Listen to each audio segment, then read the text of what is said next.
do t'japim llogari për kohën ditën e gjykimit, për shfrytëzimin e saj. Profeti sallallahu alaihi wasallam ka përmendur në një hadith që nuk do të lëviz njeriu pa u pyetur për 4 gjëra. La tazula qadama 'abdin yawm al-qiyamati hatta yus'ala an 40. Nuk kanë për të lëvizur këmbët e robit ditën e gjykimit pa u pyetur për 4 gjëra.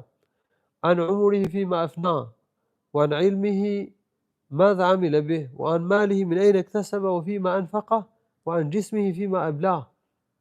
Do të pyetet robi ditën e gjykimit për jetën, domethënë kohën se si e ka çuar, për diturinë e Kuranit dhe Sunetit, nëse ka punuar me ta apo jo.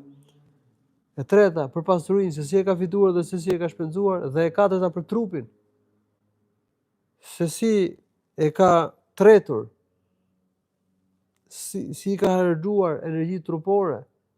Trupin, pjesë të trupit e ka dhënë Allahu, janë mirësi që ne ka bërë Allahu i lartësuar, dhe duhet që njeriu të bëj halal, të kryej halal, domethënë të merret vetëm me gjërat e lejuara, ose merret me gjëra ndaluara, të kryej detyrat, të ruhet nga gjunahet, punoj për të plotësuar nevojat, po të mos i shfrytëzoj trupin dhe pjesët e trupit për të bërë gjunahe, për të bërë harame. Pra Allahu i lartësuar për këto 4 çështje ka për na pyetur ditën e gjykimit, dhe njëra prej tyre është jeta, është koha. Prandaj Hasan al-Basri, Allahu më shërof, ka thënë: "Ibn Adam, inma anta majmu'atu ayyam, kullama madha yawmun madha ba'duk."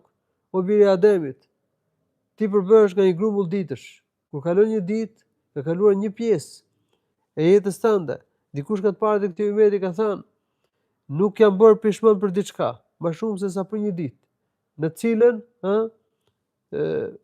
kur kalon, paksohet jeta, domethënë se kalon një pjesë e jetës dhe nuk arrin që të shtoj veprat e mira."